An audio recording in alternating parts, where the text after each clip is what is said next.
retirement of the first class city firefighters as well. So I gave a handout, and this 1980 handout shows a snapshot of the first class city firefighter retirement problem that the cities had in 1980. They came to the legislature then in 1982 and 1983, which resulted in the change of the first class city firefighters retirement beginning in 1984. I emphasize this because it was not your firefighters saying that something had to change. It was not the firefighters that caused the problem that ended up resulting in that change. But it was the firefighters that fixed it. They fixed it on their backs. They fixed it on their families' backs. It was a promise made to them in 1984 that this new change was going to provide a 50% benefit replacement upon retirement or possibly higher. History and the data shows that the 50% is just absolutely not true. Those firefighters are still paying the price nearly 40 years later. I again must point to this committee with their historical work that was compiled for these first class city firefighters with legislative resolution 230 in 2015. It points that, quote, many concerns were raised, and it shows that the Nebraska first class city firefighters have a, quote, retirement account balances funding at a retirement well below the goal of 50% salary, unquote. And it was intended from the changes made in 1984. LR 230 goes on and mentions that, quote, the retirement annuity that can be purchased is closer to a 25% of salary than the 50%, which was estimated when the firefighters agreed to move from a defined benefit plan to a defined contribution plan in 1983. Again, here we are knowing and confirming that there's a problem, but zero solutions have come to surface. Hopefully we can change that. I would also like to point out that the majority of the firefighters do not receive Social Security. This was not by their choice. The retirement committee did take a deep dive into the necessary Social Security debacle that is unique to Nebraska firefighters. With the December 2022 publication of the Social Security report, which is listed under the retirement committee website, we've been able to move forward with some understandings on why firefighters' retirement relating to Social Security is so different. I'm going to close with this, that firefighters are much like a paramilitary organization. When you give a firefighter a task, they will literally kill themselves until that task is completed. First class city firefighter retirement task has not been completed, and we're not going anywhere until it's done. The Nebraska professional firefighters are here to assist in any way possible as we move forward. Be able to answer any questions, hopefully. Any questions for the committee? Yes, Senator Conrad. Thank you, Chair. Thank you, Darren, for being here. Just to put a finer point on it, how long have the good faith negotiations been happening recently, in recent times? So we began negotiating with the league this year at the beginning of the session. Okay, just a couple months. Yes, on a comprehensive 414H improvement plan. Okay. Do you have a sense about what a reasonable time frame for those negotiations to continue might look like? I mean, I'm thinking it loses the veneer of good faith if it drags on for months and months and years and years. And of course, our session will wrap up at some point, and I want to make sure the committee and the body has all options available to it to support working families. I appreciate that input request, because we've been talking about the issue of first class city firefighters for 14 years now. And so historically, the knowledge has been that there's been issues, and for us to be in negotiations from January until now, I can't tell you how long that would take to come to a resolution. We've met a few times. There's been scheduling conflicts and things have been pushed Sure. back, but we will work as much as needed in order to try to get something done.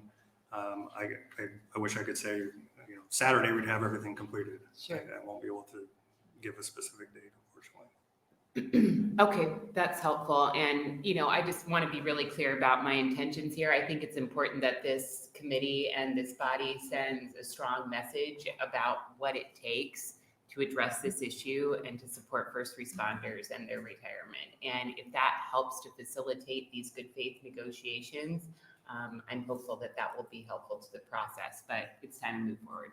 Thank you very much. I appreciate that. Any other questions from the committee? Thank you, Darren. Next proponent.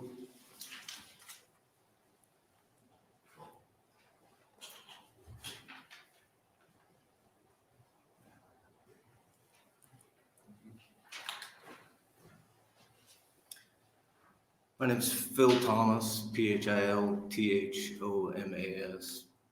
I'm a firefighter from Grand Island, been on Grand Island for 16 years now. I'd like to thank Senator McDonald and the committee for hearing this bill. And I've been involved with this for quite a while. In 2012, it was actually Senator Norquist that kind of surprised us and said, hey, why don't we get them in the cash balance? That was kind of a surprise to us, and then we started looking into it, and maybe that is a solution, and here we are all these years later still trying to get something fixed. Our 401k style retirement provides no guarantee of retirement. I would say us in Grand Island were probably the ones that raised the red flag, because right after 1984 when the law changed, we had a firefighter start in 85, and he needed to retire in 2008. When the market lost 40% of its value, around 40% of its value. He left with $200,000 for retirement. That's it. No Social Security.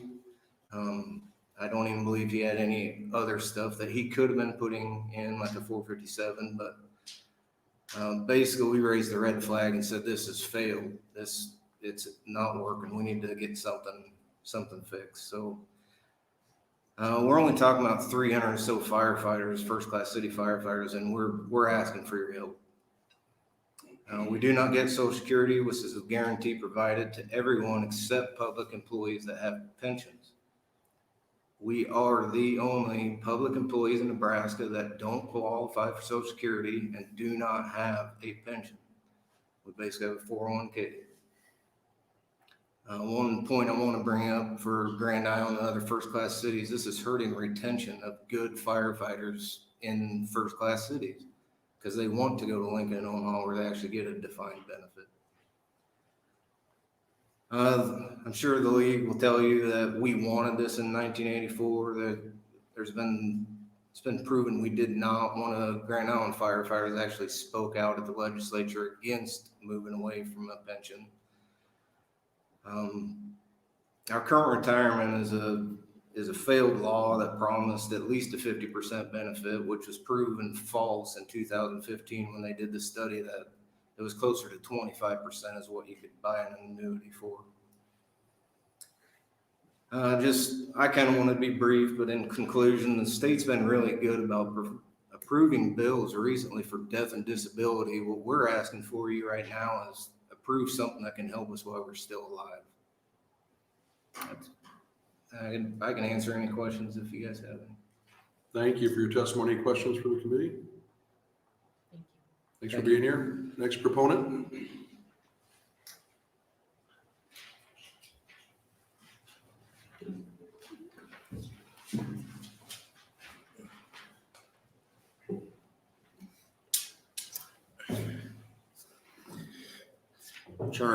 Chairman McDonald, members of the retirement committee. My name is Anthony Strawn. I'm a Papillion firefighter. Been a Papillion firefighter for about 16 years now. I am here representing Papillion professional firefighters. Currently, I'm the president of our union, and I represent firefighters in Papillion, La Vista, and Papillion's rural district. I'm here to testify as a proponent of LB 686. This bill will assist firefighters in first-class cities with the retirement issue created by the legislature in 1984. This bill will also assist a first-class city firefighter to retire at an age appropriate for firefighting. Over the years, I've heard countless stories of firefighters in physical pain who were unable to retire because their accounts did not provide the 50% benefit the 1984 defined contribution plan was intended to provide. I've seen firefighters put off retirement during down years in the market because they had no choice but to continue to work due to the massive financial losses in their retirement accounts caused by the down years in the market. This was due to several factors, the greatest being the fact that all the risk was placed on the firefighter to choose investments at the time they were hired and hope they pick the right investments. When I started working in Papillion, I was given a list of investments and told to pick the investments I wanted. I was 25 years old at the time, had never heard of the investments in front of me because I spent my time working to become a firefighter, not a financial advisor. After about 5 years as a firefighter, I noticed my investments were not doing so well, and I found a financial advisor who assisted me in getting better investments. I became a union officer of Local 3767 in 2012. From that time on, I have been explaining to our members the need for assistance from a financial advisor through workshops and inviting retirement plan director to monthly meetings to help explain our retirement to them. This has helped, however, many fall short of the 50% retirement benefit intended by the 1984 change. After 30 years of working in a physically demanding profession, the sad fact is that our members must find other means of employment to supplement their retirement. Now that I am 42 years old and have lived through the 2008 financial crisis and these last few negative return years, I have come to understand how important retirement is. I understand how stressful it is for our first-class city firefighters to be put in the situation of choosing their future retirement investments on the first day of employment with no financial experience.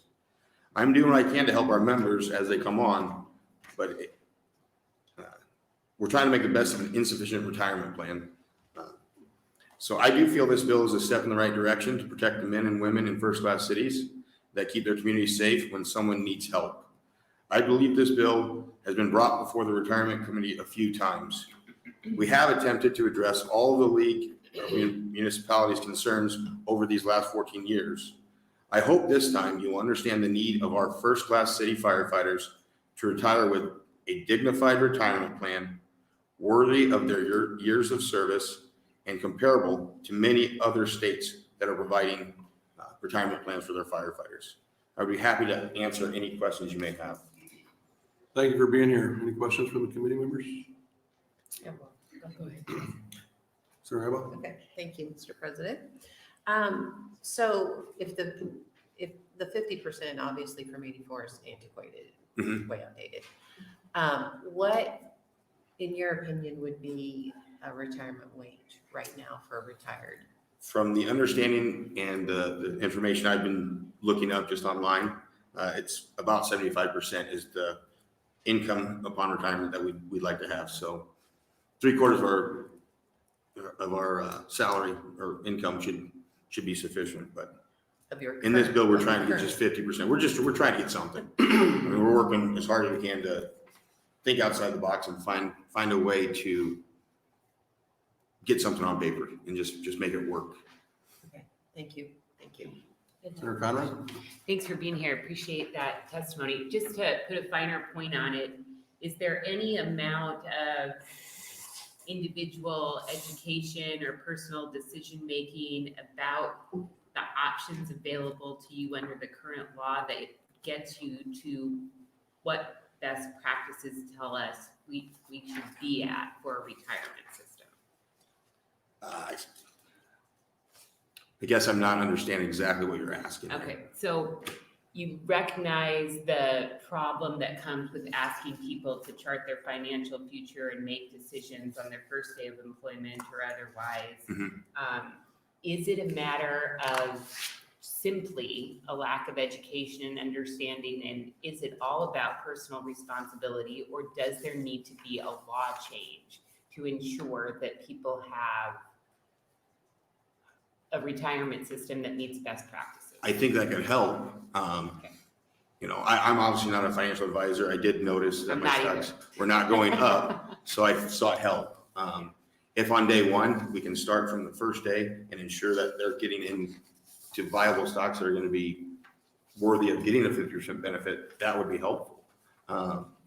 Obviously, nobody's a magician and can make it happen, but there are some stocks that are better than others. And if you are 25 years old, you don't know which ones they are. Agreed. In my position, Yeah. you know, somebody that has a financial degree, of course, yeah, they could pick their stocks, but Right. firefighters need a little bit of help with that because we spend our time trying to help people and a little less time figuring out our financial needs. Right. So, I think that's right. And I think everybody understands and appreciates the personal responsibility that we each have for our financial well-being and future. But if there are legal barriers that are preventing that from happening, I want to put a clear point on it for all of the stakeholders at the negotiation table or in this body, that this is not a matter of firefighters making poor decisions. This is a systemic problem that needs to be addressed. It Do is. you want to respond to that? Yeah, I do think legislation would help, maybe on that first day, making sure that the financial planner or advisor can assist you in picking the right stocks. I think something needs to happen with that. This bill would help that because you don't pick your stocks then. You know, it's all in the hands of fiduciaries who understand how to make money grow.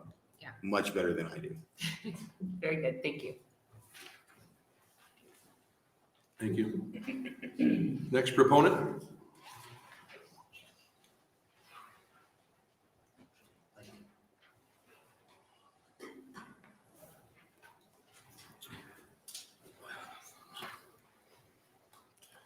Chairman McDonald, members of the Retirement Committee, my name is Dave Wardecamper, DaveWordekemper.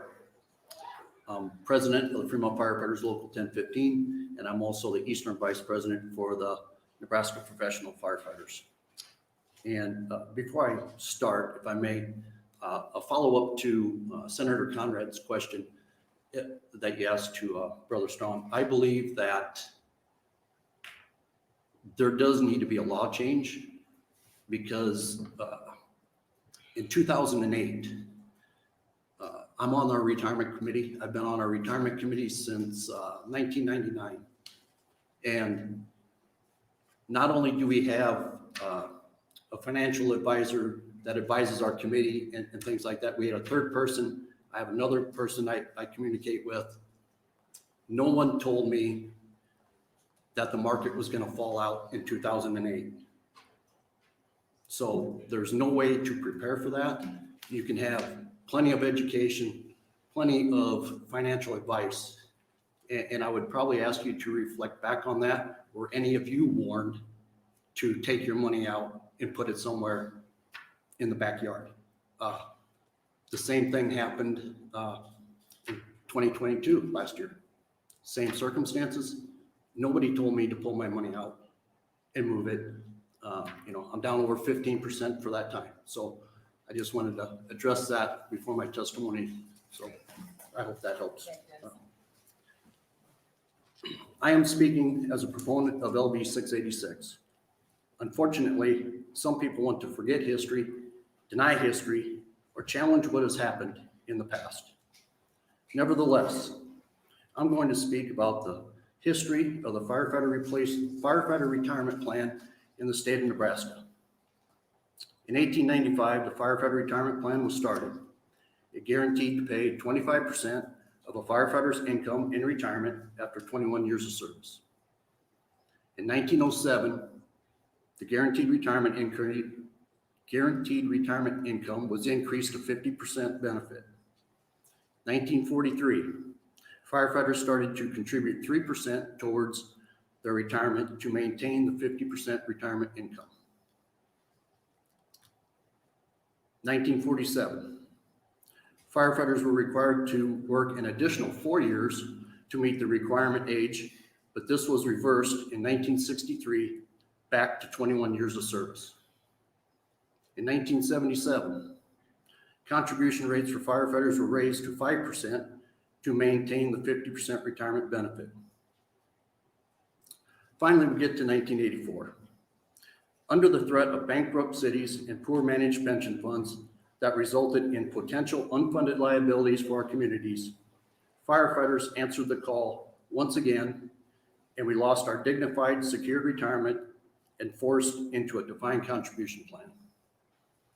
Under the DC plan, a firefighter under the best conditions will be able to replace 42% of their pre-retirement income, according to a recent actuarial study. That would require each individual firefighter to average 7% returns for the life of their plan. At the 5% ratio, it drops to 31%. As you can see, over the last 128 years, the last time retirement legislation was changed to improve retirement for a firefighter was 1907, going from the 25% benefit to the 50% benefit. In 1982-83, testimony was given that the cities had unfunded liability and they could not pay the 50% benefit. I would question if they were at their maximum taxing authority or if they sought any other opportunities to fund a potential shortfall, if there even was one. It was also stated that legislation did not require cities to contribute to the plan, but only to provide a 50% benefit when the firefighter retired. There is an old saying, failure to plan is planning to fail. To take a moment and think about that, what outcome did the cities expect? Going forward, the cities opted to fund two plans, the existing defined benefit plan and also a new defined contribution plan. Why wasn't the option to contribute the 19.5%, which is the current rate going in, considered to be put into the defined benefit plan? Firefighters had no option but to take more control, basically removing cities from any future liability. One can conclude that the only option firefighters were offered was to enter an unproven retirement system. Defined contribution plans were in their infancy, designed by Wall Street and investment bankers that wanted money out of the public pension system and into individual employees' accounts so that they could increase profits from each individual employee through fees and investment costs. Interesting enough, in 2002, the state and county started cash balance plans for their employees. Testimony at that time states their reasoning was because they valued their employees, wanted to retain them, and it was the right thing to do. The state and county cash balance plans have been managed very well. Fees are low. The lowest funding percentage was 91.5%. 14 out of the last 19 years since it's been in inception, the plan was funded over 100%. Investment returns over the 19 years has been 9.24%. We have been told that police officers sure wish they had the retirement we had. I would question why they would not want to put 12.4 towards Social Security and 14% into a 401k, and to only have 19.5% put into a defined contribution plan with an unknown benefit. Furthermore, I am unaware of any legislation that has been proposed to reflect that statement. I'd like to reiterate my testimony from LB 406. I believe most, if not all firefighters, would agree to contribute more into their retirement if it would eliminate any risk of a loss of funds. If you stop for a minute and imagine yourself as a young new firefighter eager to join a fire department. Senator McDonald, I don't know if you can do that. Are you able to reflect on that? And ask the question, what is my retirement benefit? The simple answer is, I know what you're going to contribute, and no one can tell you what you're going to get at retirement. I would think that would be a deciding factor on which city you would want to choose to work for. Less than a handful of firefighters left Fremont prior to 1984 to go to another fire department. Since the change to a defined contribution plan, we have had 33 firefighters go to cities with a defined benefit. I hope my testimony today, along with the testimony from 406, shows the urgency to fix the first-class city retirement system. I want to thank Senator Walz for stepping up and introducing LB 686, which would help the cities better recruit and retain qualified firefighters for the citizens living in their communities. I will take any questions if you have anything. Thank you for your testimony. Any questions from the committee members? Thank you for being here. Thank you. Next proponent. Next proponent. Moving on to opponents.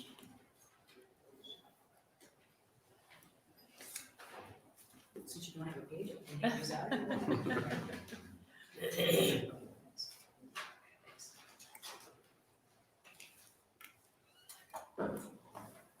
Good afternoon, Senator McDonald, members of the committee. My name is Lynn Rex, Lynnrex, representing the League of Nebraska Municipalities. We're here today in opposition to this measure. I'd like to give you a little bit of background why it is. As soon as you get your packet, you're going to see that you have the fiscal note to LB 686, a number of them, and I would hope that you would look at the very last page as to why we're opposing this bill and a cash balance plan. This was the fiscal note. We have others here from a number of cities, Norfolk, Grand Island, and others. But this is the fiscal note prepared by Dr. Sue Crawford of York, Nebraska, the city administrator. This is the last page, if you just turn to the last page. She talks about what the plan overall does. She mentions that in 2021, LB 478 sought to have NEMPERS, obviously the Nebraska Public Employee Retirement System, include first-class city firefighters. At that time, I'm just reading from her, in part from her statement, the very last page of your handout. NEMPERS estimated that the added cost of adding firefighters to be $803,311 over the first 2 years. She goes on to talk about the fact that what else is necessary, including the staffing and so forth. So the new first-class city firefighter cash balance retirement plan would have expenses greater than $800,000 because it would be starting from scratch under this bill. LB 686 does not provide funding for this new first-class city firefighter cash balance board. And I'm going to talk to you a little bit about some of the same history I referenced last week with the other two bills and other measures before dealing with cash balance plans. She goes on to say, the cost will likely fall on first-class cities, estimating that it would cost at least double the cost of adding a new plan to NEMPERS, $1.6 million, and dividing that by the 18 first-class cities with full-time firefighters yields an estimate of $88,888 as an estimate for the administrative work of putting the first-class city firefighter cash balance retirement board in place per city. This does, of course, not include the city match or any matching funds. It then goes on to talk about the actuarial issues. Right now, as you know, we talked about this before, that firefighters under the defined contribution plan contribute 6.5%. The municipality contributes 13%. In contrast, in 1982-83, when the negotiations were had on the police side, the police officers contributed 6%, the city contributed 6%. We negotiated over a period of years up to 7% for them. The difference, which I think is really huge, and we've talked about this, and this came out also, Senator McDonald, when you and others attended the hearing, it wasn't a hearing, but the meeting at the Lincoln Fire Hall back in October, November of 2022, which is because of the issue of the Social Security, the firefighters are not covered by Social Security. And there's a lot of narrative about why it is, why it wasn't. But at the end of the day, the issue is right now that cities from the very beginning have been contributing the 13% in contrast to 6% for police to make up that differential of 6.2%, which the city would be contributing if in fact the firefighter was under Social Security. And there's just a lot of things happening with this. And I know that Senator McDonald and your committee council has been aware of a lot of that. So as we move forward, let me just share a couple of things here. Basically, no one was forced to come to the table in 1982-83. Cities, both on the police side and the fire side, worked with the league, not because anyone was having their kneecaps broken to come testify or to come be involved or to negotiate with the league. It was done because of what happened and with a history behind these programs. And one of the things I thought was great history that was just provided to you, but what's lacking there is what was the state contribution as opposed to mandate after mandate after mandate with not one penny going into these plans, in stark contrast to what's done in terms of other plans that are there. So if you're a municipality that happened to have experienced firefighters that would be retiring within a few years, there's absolutely no way that firefighter would be contributing enough to help offset a cost of 50% of the benefit. There were issues, no question about it, and a city of the first class looking at bankruptcy back in the day, and that is why the firefighters and the police wanted to negotiate. No one forced them to negotiate. No one forced them to do a defined contribution plan. They saw that as an opportunity to make sure that those funds were there when it was vested. So with that, I just wanted to underscore too, we are in negotiations with the firefighters. We're trying to come up with some resolution within the context of a defined contribution plan. Senator Davis introduced a bill before. Senator Blood introduced a bill just recently. There have been other bills over the years introduced, and certainly since Senator Davis's bill in 2015, we've indicated we are always willing to sit down and negotiate within the context of a defined contribution plan. I do think that there is this what Sue Crawford calls the opportunity space, if you will, for helping to fund one's retirement, and that is that additional 6.2%. The cities are doing it through the 13% contribution, but the firefighter himself or herself, what about the other 6.2% that they have not contributed, whereas the police have been doing that? With that being said, we think that with negotiations, we're hopeful that we can get to yes. I hope so. I don't know that. But I know that in the various things that have been presented by the firefighters, there have been at least 3 of those issues that whether we get to a deal or not, there are 3 other issues that we're prepared to address outside of that. But I do think it's important for the committee to understand that not once, not ever, has the Nebraska Legislature helped contribute. It's just been the mandates, the changes investing back in a defined benefit plan, all of those things which cities like Fremont that thought they were overfunded would find out overnight they're not. Now they're underfunded by over $1 million, 1.5, whatever it was back in the day. Some of you may or may not remember Jack Sutton, who was then the city administrator of Fremont, Nebraska, and the concerns he had about that. So some cities did better than others, but at the end of the day, this was an issue I wanted to just underscore that without a doubt, firefighters and police officers wanted to negotiate in 82, 83. They wanted to make sure that they controlled it. My predecessor, my boss at the time, Dave Chambers, encouraged them to look at doing joint investments. So you're paying one administrative fee, not every city in the first class paying their own administrative fee. And by the way, they're required by statute, as the police are, to have a retirement committee, and they hire professional financial advancement financial folks to help them and assist them. Some I'm sure are better than others, but basically back at that time frame, the rationale was from the firefighters and both from the fire and police, they did not want to do that. There were concerns because back at that time frame, the legislature was discussing, there were some members of the legislature discussing using pension funds to pay tax incentive benefits. Think LB 775. So in any event, and that's why they said there is no way we are going to have the state legislature being involved or any state access to our pension funds. Will control that, and we want an individual retirement committee in each city. And so that was done at their request. That doesn't mean that that should be the way it always is. We're prepared to look at that right now, and in fact, we are looking at that. So in any event, just wanted to underscore for you that we are in fact working in good faith, trying to negotiate with them. I think that it's been probably a frustrating experience for all concerned, but hopefully we can get to yes. No matter what, whether we get to a deal or not, we think that there's some things that can and should be done. But I do want to just implore the reason why across the board, first-class cities are opposed going to a cash balance plan. A modified DB plan means that there's exposure on the back end. And again, the one thing that has never really been discussed in any real serious way by the legislature is that the legislature itself might want to help contribute some funding to these programs, because that has never been done. It's just been mandate after mandate. And so we think that that's important because, again, just to underscore this for the 80th time, when you have experienced officers that are going to retire within a few years, when they went from, for example, the 25 to 50%, and their contributions at one point were 3%, I think everybody at this table knows that's not going to fund a benefit. That's not going to fund a 50% benefit. So there's just a lot of things that go into why things developed the way that they did. But in terms of where we are today, we strongly oppose a cash balance plan. We are more than happy to continue negotiating, and hopefully, Senator Conrad, we can get to yes sooner than later here. That would be a benefit to everybody concerned. But just one of the things that I think is important in contrast, so you know, right now the cities on the defined contribution plan for firefighters, they put in 13% as opposed to 6% because they're trying to offset from the beginning the 6.2% that the cities were giving for police on the Social Security side.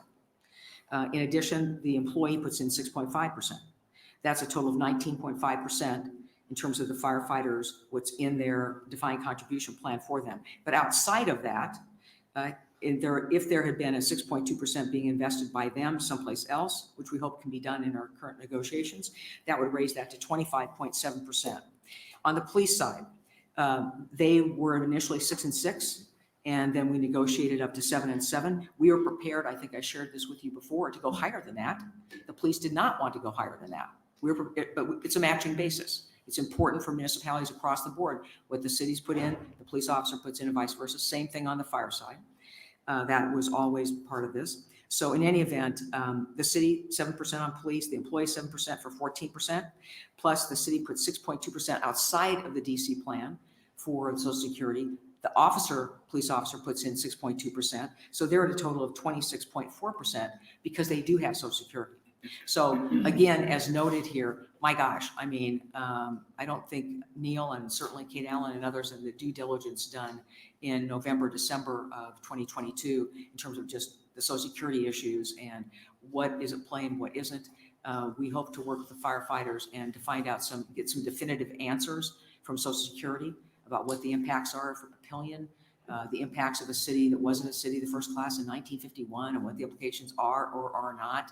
So we're working through all of those issues, but I think it's just really important to understand that this was not just a function of firefighters being forced to come to the table in 82, 83. Again, I can't take credit for anything that happened then other than to say I was there and I did listen and take notes during those negotiations, and they were there willingly. They wanted to make sure that things were done. And even at that time, we were looking at adding in more than the 6% and the 13%, 6.5% and 13%. And at that time, they didn't want to do that. And I understand that too, because that's a deduction from their pay. So I'm happy to answer any questions that you have. Again, we're working in good faith, trying to get to the yes, and we hope we can get that done. Any questions for the committee members? Yes, Senator Conrad. Thanks, Chair McDonald. Thanks, Lynn, for being here. You spent a great deal of time drawing the committee's attention to Senator Crawford, now City Administrator Crawford, former Senator Crawford's fiscal note that she prepared for the City of York, where I see an expenditure of less than $90,000, just shy of $90,000, and then she's got some additional notes and information there. Help me put that in context, and if you don't know off the top of your head, that's fine. We can look it up. I tried to, but the internet's not always great in here. What's the scope of the City of York's budget? What is this? Oh, I'm sorry. The scope of their budget, I don't know. It's on file with the auditor's office. I can get that to you. I can have either if you want to go online, I can get you a link to it, or I can send you the link to their budget. But what I can tell you is that the important part of this is not just the administrative fee, but everything else. I thought that's why you drew our attention to this. I drew attention to that to show that it's not just the 13% contribution. It's not just the additional staff that would be done. If Emperor's was, and by the way, we would oppose it if this was a cash, and we have opposed previous plans when it was before Emperor's. This was one of the bills that basically outlines what the cost would be for Emperor's, which I thought would be important for your consideration. Because again, however expensive it is for Emperor's, if they're looking at over 800,000 plus expenses, it's going to be that for us as well. So is your contention from your member agencies is that there's no breathing room in any aspect of their budgets to provide a dignified retirement for first responders? That there's no room for a dignified retirement? Yes. I think how you define what constitutes a dignified retirement, it would be the answer to that. Do you feel like it's dignified what you've heard from first responders who's presented their case here today? I think it's not a total picture. I think at this point, there's not been a total picture presented to you in terms of what's happened. I think that there have been no question, apparently, from what's happened here, that some of the firefighters are not retiring. And from what they say, all of them are not retiring with the appropriate benefit amount. We did financial and numbers and hired a professional firm to look at all of that back in 82, 83, or we wouldn't have said that we think that this could generate a 50% benefit.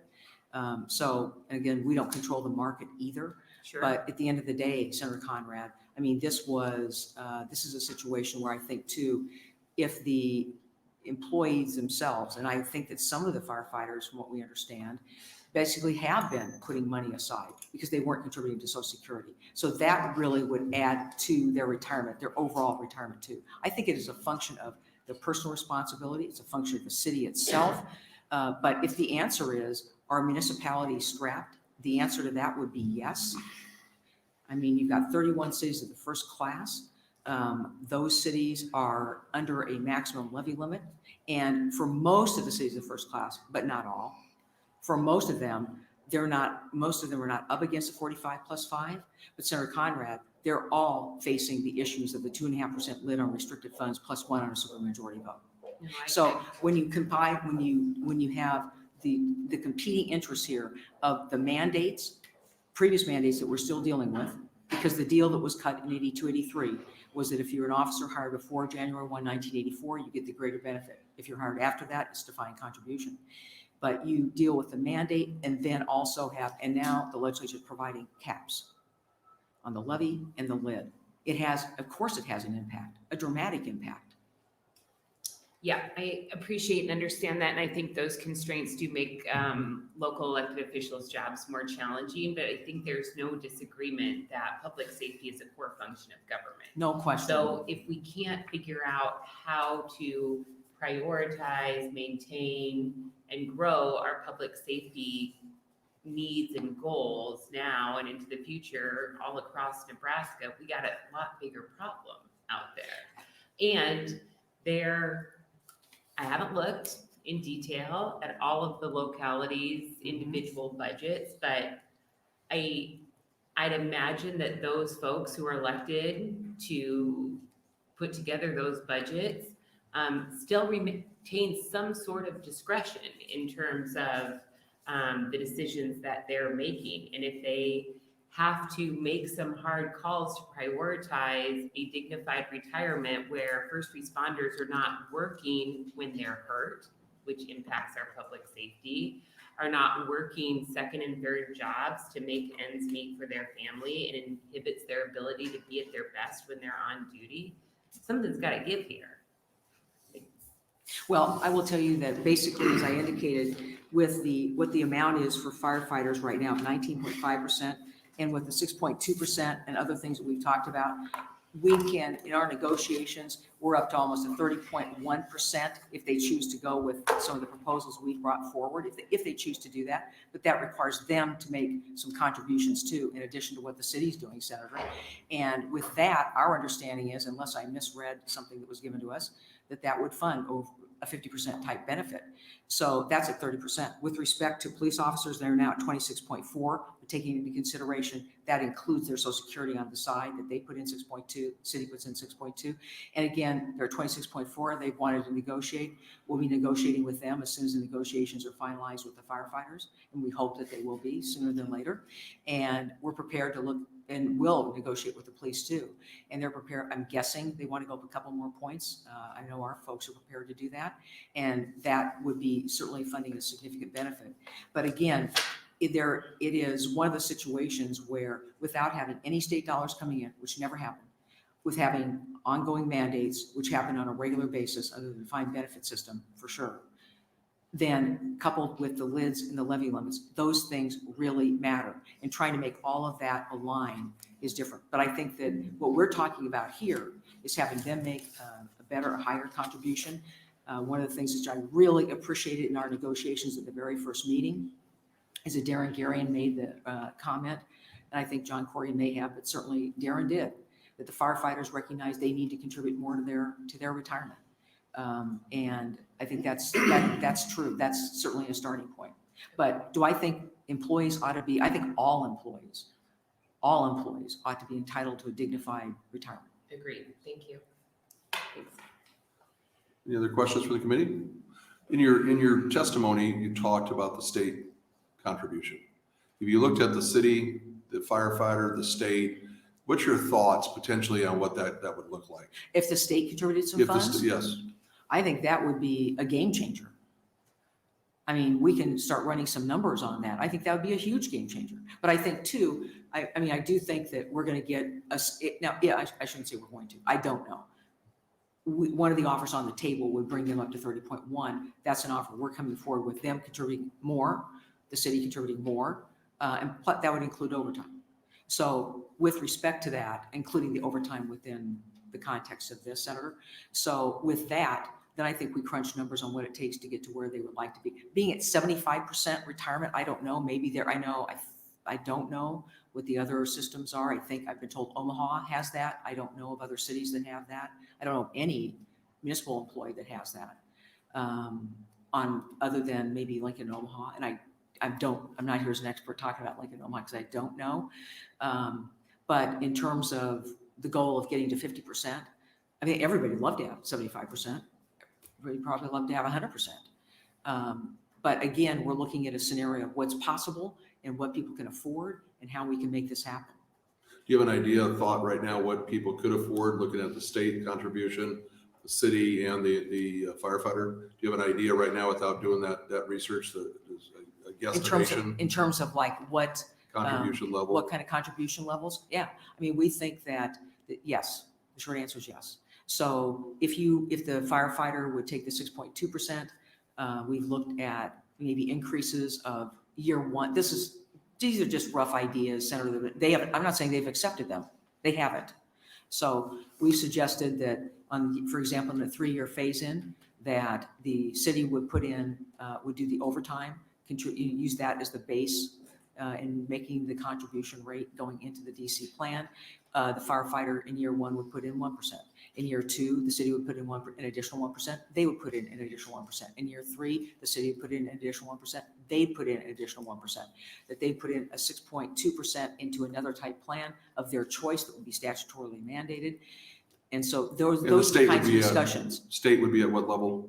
We have No, not I'm just talking about discussed. us right now today. I know you haven't discussed that at the Yes. table. I just thought if you had thoughts today for the committee of what the state level potentially could look at. I don't want to guess, but I would think if you're prepared to put at least what the city is right now, which is 13%, that's what the city's been contributing. Okay.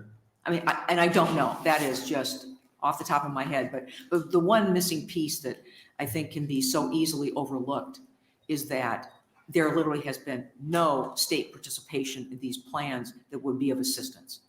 And if there ever was a time to do that, I think this is it. But also too, this committee needs to decide what with your own employees.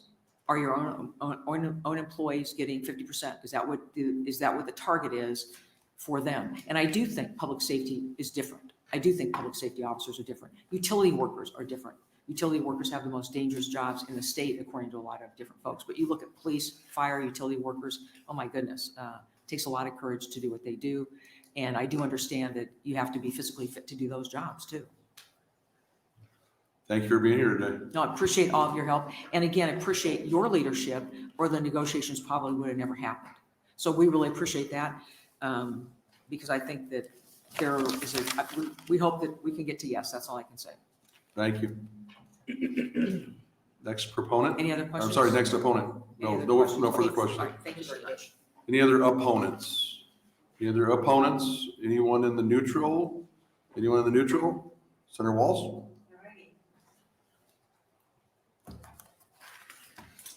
Well, first of all, I want to say thank you to everybody who came to testify. I really don't have a whole lot more to say, but I do want to say this. One way or another, we're going to move forward.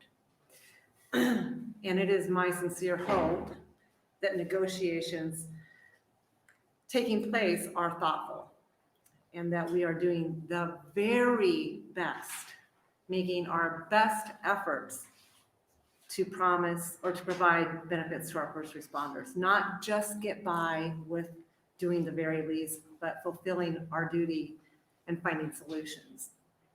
And I hope we do that with integrity, with commitment, and with honesty, again, putting forth our very best efforts. When our firefighters respond to a 911 call for help, they do not respond and do a substandard job. Instead, they exert every single effort to save a life. And I sincerely hope that we make every effort that we can to do the very best we can for them as well. That's all I have to say. Thank you. Any questions for Senator Walz? Thank you for being here. Thank you for introducing the legislation. That will close our hearing today. Thank you all for being here. I'll move it. It's already been recorded.